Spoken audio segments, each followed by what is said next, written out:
Bonjour à tous, bienvenue dans l'aventure ludique extraordinaire. Dans cette vidéo, je vous propose de découvrir le matériel, les règles de base et du mode solo de Praga Caput-Regni.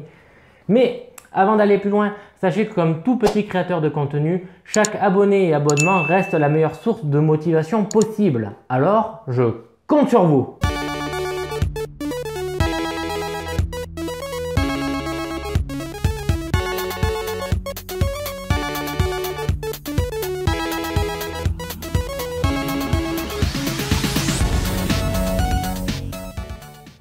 Donc du coup, Praga Caput-Regni, un jeu de Vladimir Sushi, édité en français via Delicious Game. Praga Caput-Regni est un jeu de 1 à 4 joueurs, évalué pour 12 ans et plus, d'une durée moyenne de 45 à 150 minutes. Et là, pour le coup, c'est vrai, les durées de jeu sont de cet ordre-là. Donc dans Praga Caput-Regni, le cœur de l'Empire, Charles IV a été couronné roi de Bohême et souverain du Saint-Empire romain. Depuis son château à Prague, il supervise la construction de nouvelles fortifications, d'un pont sur la rivière Vltava, d'une université et d'autres nouveaux bâtiments. Prague est le cœur de l'Europe. Dans le rôle de riche citoyen, participez au projet de construction du roi pour attirer ses faveurs. Trouvez des synergies en planifiant judicieusement vos actions pour mieux profiter des récompenses de construction des projets communs. Saurez-vous impressionner le roi Charles? Eh bien, ça décrit parfaitement le cœur du jeu. Je vous invite à découvrir maintenant ce qu'il se trouve dans la boîte. Donc, pour vous présenter le matériel, pour ce faire, vous allez investir dans sa cathédrale, participer à la construction du mur de la faim, créant ainsi du travail sur la ville, construire le pont Charles, agrandir la ville et développer l'université. Votre renommée sera marquée via ce type de jeton qui évoluera tout autour du plateau, représentant votre score. Car oui, comme la majorité des jeux de poste d'ouvriers, vous allez devoir scorer un maximum de points pour gagner. Donc, comment ça se présente? Vous allez devoir construire un moteur d'action. Plus ce moteur d'action sera abouti, plus vous pourrez comboter vos bonus, vos ressources, vos points à travers des actions. Celles-ci sont limitées et donc très importantes dans votre programmation. Il est possible de débloquer des actions supplémentaires, mais cela reste occasionnel. La construction de Prague passe par du commerce. Vous dépenserez alors de l'or, des pierres, mais aussi des œufs et des fenêtres argentées ou dorées. Les œufs sont ici pour rappeler une légende qui dit que si le pont Charles a si bien tenu depuis 600 ans, c'est parce que son mortier a été fait avec une base d'œufs. Vous l'aurez compris, les œufs vous seront donc utiles pour avancer vers le pont Charles. Je vais vous présenter rapidement chaque bâtiment dont je viens de vous parler. Commençons par le mur de la faim et la cathédrale. Deux bâtiments qui vous feront gagner un maximum de points si vous parvenez à arriver au dernier étage de chacun de vos bâtiments. On monte d'étage en dépensant les ressources indiquées à chaque palier, mais aussi en dépensant des fenêtres argentées. Deux fenêtres blanches vous permettront de passer d'une ligne à une autre. Et enfin, pour passer de l'étage numéro 1 à l'étage numéro 2, vous devrez donc effectivement dépenser aussi deux fenêtres argentées, mais payer le coût d'un or et d'une pierre.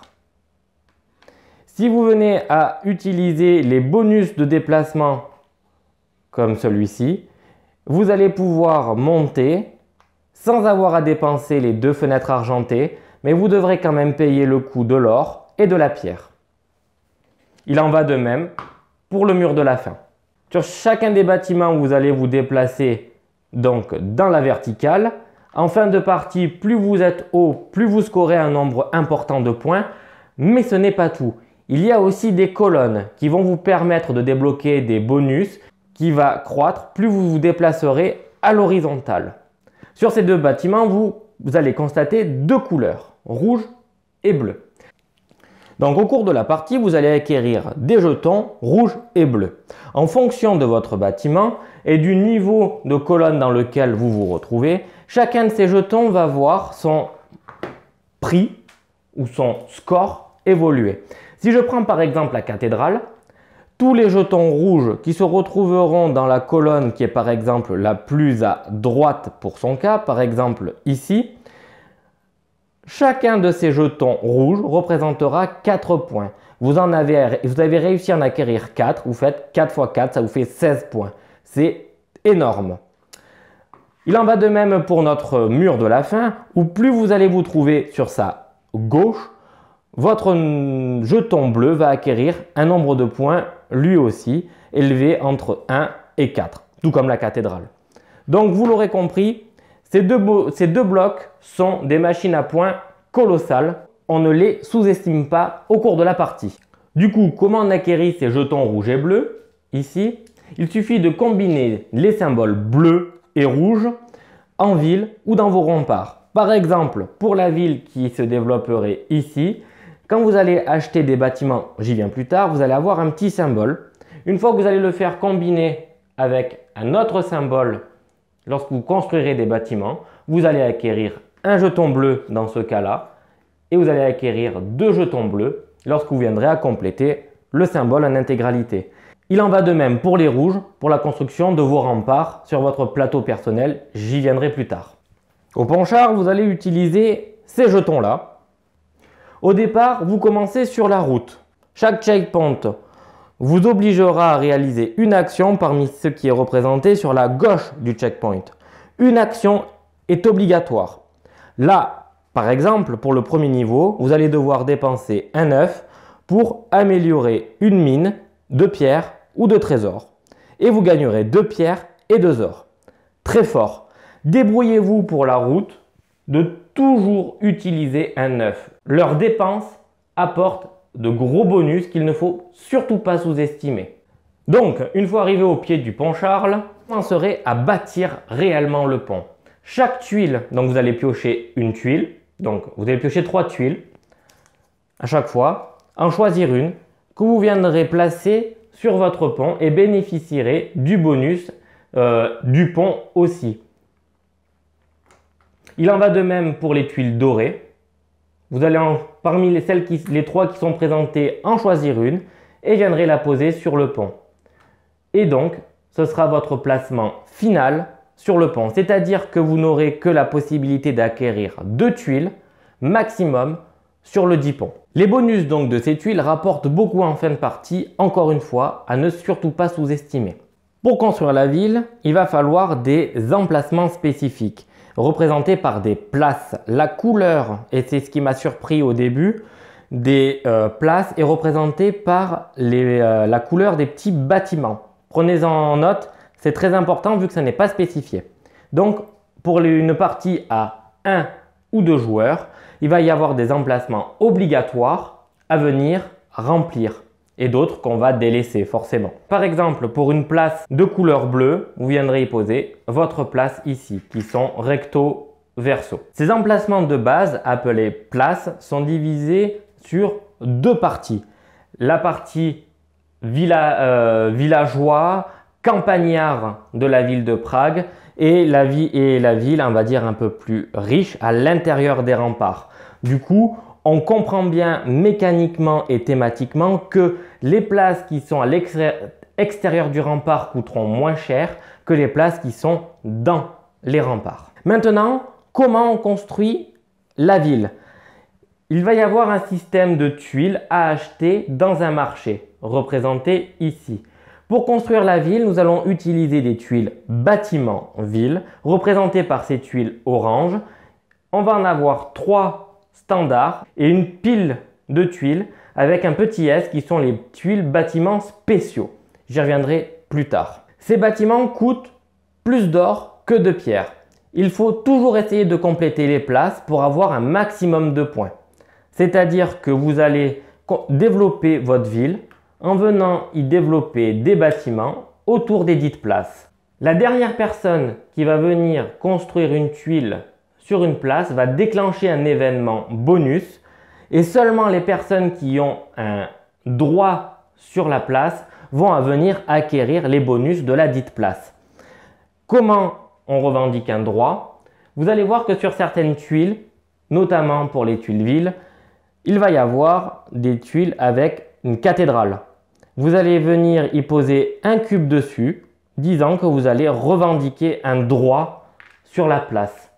Ce qui fait que lorsque cet événement est déclenché, de prise totale de la place, ce sera les joueurs qui ont un droit sur la place qui vont venir y acquérir soit un, soit les deux bonus en fonction de la majorité de celle-ci. Dans mon exemple, imaginons que nous soyons dans un cas de figure comme celui-ci, deux tuiles avec une cathédrale et donc le joueur rouge revendique donc des droits sur cette place. Il est majoritaire, il va venir y prendre les deux bonus qui sont des points de victoire. Vous l'aurez compris, on acquérit ces tuiles au marché en dépensant donc de l'or majoritairement, parfois de la pierre. On vient poser son bâtiment là où ça nous intéresse le plus et là où on peut avoir un maximum de bonus pour en tirer parti et améliorer la ville. Une tuile se lit de la manière suivante. Ici en bas, vous allez avoir son coût, donc dans la partie rouge. Dans le vert, le gain de la tuile, généralement soit des points de victoire, soit une cathédrale vous permettant d'avoir donc un droit sur la place sur laquelle vous allez poser votre bâtiment. Et enfin, des bonus indiqués autour de la tuile. Ici, il n'y a qu'un jeton bleu de disponible. Ces bonus ne se retrouvent pas beaucoup sur les tuiles bâtiments, mais beaucoup plus sur les tuiles forteresses que nous allons découvrir après. D'ailleurs, j'y viens tout de suite et je vous explique comment on construit sa forteresse. Donc, pour construire la forteresse, nous allons utiliser donc le même système de marché que pour les tuiles bâtiments, mais avec des tuiles spécifiques de couleur grise. Même chose, vous allez avoir donc votre tuile avec dans une partie en rouge le coût de la tuile et très peu de bonus. Parfois vous en avez, parfois vous n'en avez pas. Par contre, vous allez débloquer beaucoup de symboles sur le côté qui vous permettra de les faire comboter ensemble pour gagner les bonus en question. Par exemple, si on vient dans ce cas-là à faire correspondre une pièce d'or avec une fenêtre, vous gagnerez à la fois la fenêtre et à la fois la pièce d'or. Mais où ça se place? Sur votre plateau de jeu Action.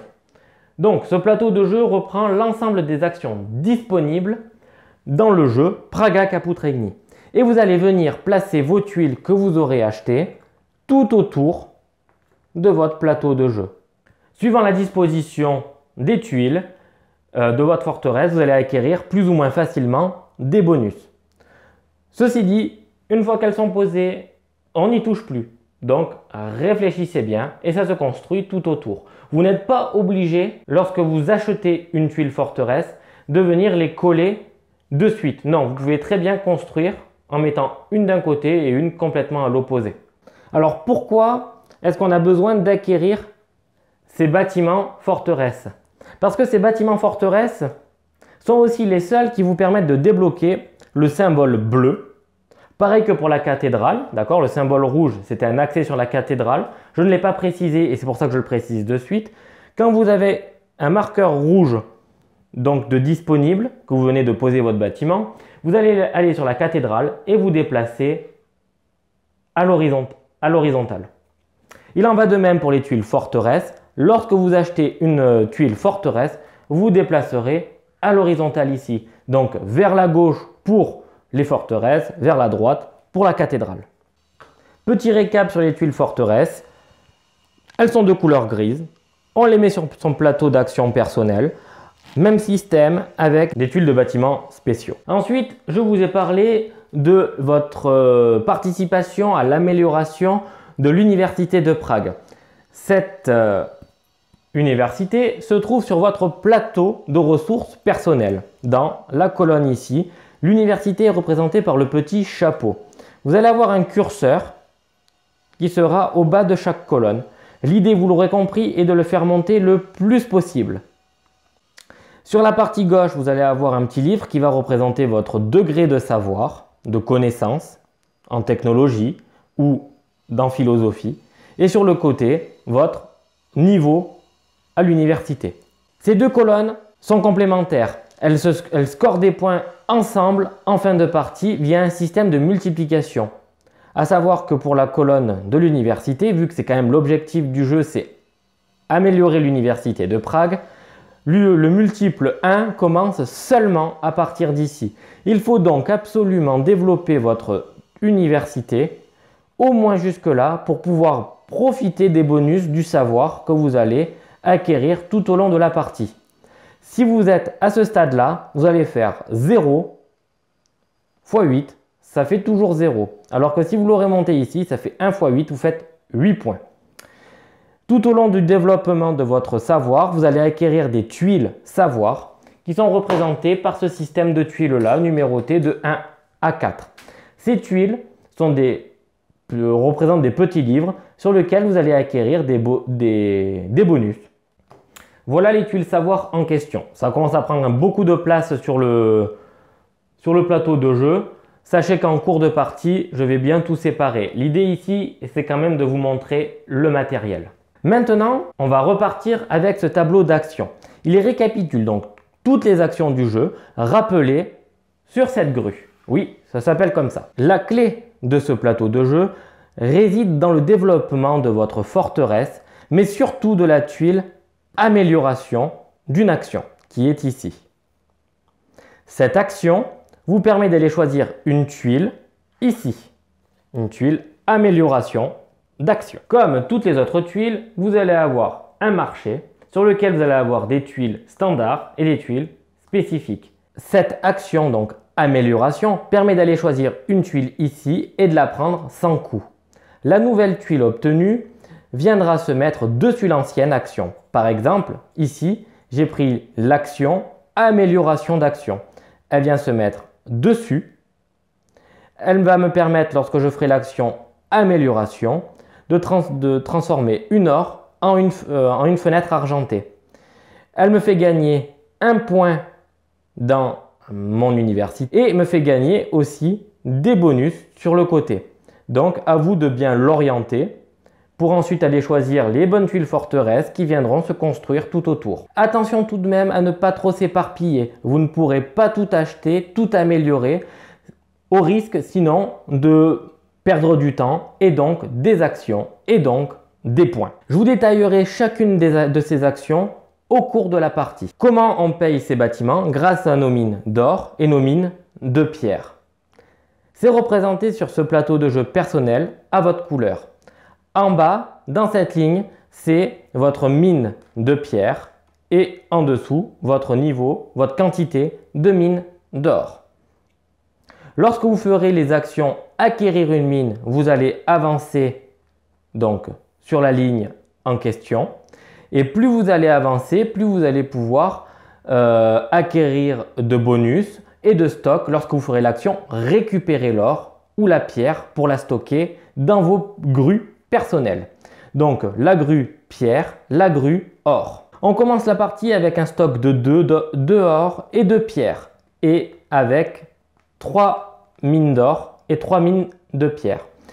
Si vous allez dépasser votre stock, vous allez passer à 6, vous allez débloquer un bonus et lorsque un des deux niveaux arrive au stock maximal de 9, il débloque un ultime bonus qui est une fenêtre dorée. Je vous expliquerai rapidement à quoi ça correspond. Pour récapituler, votre niveau de mine de pierre, votre niveau de mine d'or. Si vous faites l'action améliorer les mines d'or, vous allez améliorer votre jeton ici, le déplacer vers la droite. Lorsque vous allez faire l'action acquérir le stock de mes mines d'or, à ce moment-là, vous allez débloquer tous les bonus qui sont à gauche de votre curseur ici. Il y a des symboles donc au-dessus, vous l'aurez remarqué, qui vont vous permettre d'acquérir des bonus supplémentaires. Je vais donc, pour l'exemple ici, vous expliquer à quoi correspond le trou qui est là. En solo, on utilise uniquement ces 4 petites tuiles amélioration qui se trouvent en fait sur le fleuve de la Vlata. Vous allez devoir venir en choisir une parmi les 4 disponibles et venir le poser. Par exemple, ici, j'ai pris 2 points de victoire. Lorsque votre curseur viendra acquérir le niveau 6 de la mine d'or ou 5 de la mine de pierre. Ce qui fait que lorsque vous ferez l'action récupérer mes ressources d'or, vous gagnerez 2 points de victoire, plus 2 points de victoire. Dans ce cas-là. Ensuite, vous avez remarqué que chaque tuile bâtiment voit une tuile bâtiment spécial. On ne peut acquérir un bâtiment spécial que lorsque sur la grue des actions, vous allez avoir une tuile action sur laquelle il y aura un S. Aucune autre manière de pouvoir débloquer ces bâtiments spéciaux. Enfin, comme nous allons avancer dans le temps, nous aurons un lot de tuiles R1 représenté ici qui sera représenté par un lot de tuiles R2. Ces tuiles de secondaire sont représentées via un 2 sur le verso de chacune des tuiles bâtiment, amélioration ou forteresse. Ces tuiles de niveau 2 apparaîtront à un moment précis dans votre partie en fonction du nombre de joueurs. Elles sont plus fortes et permettent aux améliorations de faire progresser votre niveau de l'université de 2 pour une fois que vous les aurez prises. Dans notre cas du solo, ces tuiles deviennent disponibles lorsque nous aurons entamé la seconde moitié du deuxième tour de la grue. Je vous montre ça de suite, mais avant, on met en place pour une partie solo. Donc, je le montre vite fait, mais la mise en place des plateaux joueurs représente à ça. C'est la base, il n'y a rien de plus à faire. Le niveau 0, le niveau 3 et 4 pour les mines respectivement de pierre et d'or, 2 en stock dans chacune des 2 matières premières et les bonus encore non débloqués. Ici, il n'y a rien à faire. Pour la mise en place pour 2 joueurs, notre grue a une flèche qui va indiquer le nombre de joueurs. Ici, nous sommes à 2. Ici, nous aurions pu être 3 joueurs, donc on commençait dans cette position-là la grue. Et enfin, ici, 4 joueurs. Nous sommes 2, ce qui donne une position de départ à chacune de vos parties. Enfin, vous y déplacez vos tuiles actions, donc qui sont recto verso. Pour le moment, on commencera avec la base, qui viendront se mettre en partant du haut jusqu'à le dernier emplacement ici. Donc 6 tuiles pour 6 actions disponibles différentes. Vous allez avoir 2 cubes neutres de couleur bois. Le premier, vous allez venir le glisser ici. Il y a un trou dans la grue. Et enfin, ici, au nombre de joueurs. Quand vous faites une partie de 1 joueur, il faut mettre en place comme si vous étiez 2 joueurs. Donc voilà pourquoi je mets mon petit cube ici. Maintenant, comment marche un tour de jeu? C'est ici que je vais vous parler de la grande grue. Chaque tuile représente 2 actions possibles. Vous devrez en choisir une parmi les 2. Ensuite, chacune des tuiles sont réparties dans un secteur de la grue coloré. En vert, des tuiles accessibles gratuitement. En bleu, gratuit et rapporte des points de victoire. Enfin, en rouge, ici, payant. Pourquoi ce système? Car la grue tourne et elle fait avancer les actions dans le sens horaire. Les plus anciennes avancent vers le bleu et les plus récentes rejoignent la partie supérieure de la grue et deviennent des tuiles qui viennent d'être utilisées. Et si quelqu'un veut les réutiliser, comme elles sont récentes, elles vont devoir être payantes. Ce n'est pas tout. En prenant une tuile, vous allez avoir aussi des bonus dans ce secteur-là central de la grue. Il est crucial de faire comboter votre choix d'action avec le bonus du centre de la grue. Au cours de la partie, vous pourrez faire seulement 16 actions. Il est donc crucial de bien faire vos choix et bien faire comboter vos choix d'action entre eux. Et ça commence ici, entre le choix de vos actions et des bonus qui lui sont attribués. Vous allez prendre une tuile, choisir une des 2 actions, prendre le bonus du centre et enfin remettre cette action sur la partie haute de la grue. Comment? Il n'y a pas de place, c'est simple, vous la faites tourner. Et plus elle va tourner, plus le jeu va avancer. Je vous ai parlé qu'on avançait dans le temps. Donc en fait, la grue est un compte-tour naturel. Comment ça marche? Vous voyez, là, elle vient de rentrer dans un trou et je ne peux plus avancer la grue. Quand on arrive à ce stade-là, ça veut dire qu'on a fini un premier tour de jeu. Notre cube arrive ici. On sort notre cube de son emplacement. Il viendra être déplacé pour être remis en place. C'est très bien pensé vu que ça bloque dans une position intermédiaire. Dans une position intermédiaire. Ça signifie, hop, on fait notre changement, on remet en place et c'est le prochain joueur qui se lance. Je vous ai dit tout à l'heure qu'il y avait un changement d'air. Ce changement d'air se fait lorsque la flèche qui est ici, en solo, arrive sur celle-là, lorsqu'elle aura fait, que la grue aura entamé son deuxième tour. Donc à un tour et demi finalement, vous allez avoir le passage de l'air 1 à l'air 2. Qu'est-ce qui se passe lorsque l'on passe de l'air 1 à l'air 2? Nous retirons l'ensemble des tuiles de l'air 1 ici et on les remplace naturellement par les tuiles de l'air 2. La partie se poursuit jusqu'à ce que le cube soit à nouveau rentré dedans, tac, dedans son trou. On recommence, on refait un tour, il retombe dans son trou. Et lorsqu'on est dans cette position-là, dernier tour tombé dans le trou, le cube se déplace et c'est la fin de la partie. Et à ce moment-là, on pourra accéder au décompte final. Mais ce décompte final, on en discutera plus en profondeur au cours de la partie. Voilà, donc je vous ai présenté les règles de base.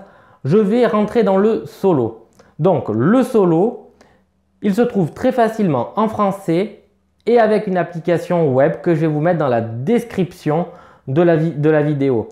On va donc jouer contre un joueur virtuel. Ce n'est pas un véritable adversaire, mais il nous mettra des bâtons dans les roues. Son nom est Peter Parker. Non, pardon, excusez-moi, Peter Parler. Pour le battre, il faudra faire un score supérieur à 140 points. Donc, ce n'est pas vraiment un adversaire, vous l'aurez compris. Il fonctionne avec un système de deck de cartes et d'actions prédéfini. Pour la mise en place de Peter Parler, vous allez avoir besoin de son plateau joueur et de 2 marqueurs verts que vous allez venir mettre dans les emplacements de départ. Les autres cubes, vous pouvez les réserver et les mettre de côté, vous en servirez tout au long de la partie lorsqu'il viendra construire ses bâtiments sur le plateau de jeu. Ensuite, vous allez avoir besoin de 4 autres marqueurs qui seront des marqueurs chantier. C'est au niveau du commerce, là où il y aura un marqueur chantier, que l'action de Peter viendra, on va dire, faire son choix sur les tuiles. Et enfin, un marqueur chantier dans la partie ville pour nous indiquer sur quelle place Peter va développer son bâtiment. Pour ce qui est des tuiles, amélioration. Il ne les place pas sur son plateau joueur, il va juste la prendre, la défausser. Donc il va la mettre dessous la pile et on va en tirer une nouvelle. C'est pareil pour les forteresses. Dans notre cas, ici, imaginons qu'il choisisse de prendre cette tuile bâtiment. Il va toujours faire en sorte de faire coïncider pour avoir un jeton bleu. Il ne le gagnera pas, il va juste faire en sorte de les faire coïncider, ces symboles. Donc, il construit là où son marqueur chantier de place se trouve et il va positionner sa tuile de cette manière-là, de manière à faire coïncider les jetons bleus. Et il va aussi, à ce moment-là, mettre son marqueur pour dire qu'il a un droit sur la place, au même titre que nous d'ailleurs. Son jeton se déplace en direction des tuiles bâtiments spéciaux et on renouvellera la nouvelle tuile pour mon tour.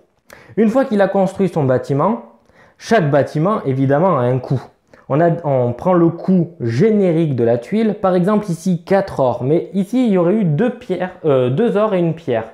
2 plus 1, 3. Ça signifie que Peter va déplacer son marqueur chantier de 4 pour notre exemple ici. Donc 1, 2, 3, 4 dans le sens horaire, bien évidemment. L'application web est super bien faite. C'est fluide et il n'y a pas besoin d'imprimer le deck de cartes spécifique à Parker. C'est ce que je vais utiliser. Donc, comment marche son tour? On va appuyer sur l'application, une carte sera générée avec une action spécifique à Peter. Nous la résoudrons. Il va prendre la tuile action la plus avancée généralement dans la grue et il viendra la remettre sur la partie supérieure de la grue et ainsi de suite, comme si c'était un joueur lambda.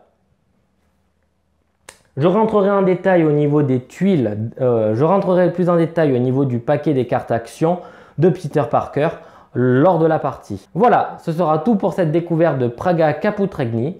N'hésitez pas à partager, à commenter, car c'est toujours un plaisir d'échanger avec vous. Sur ce, on se retrouve très vite pour de nouvelles aventures. Ciao!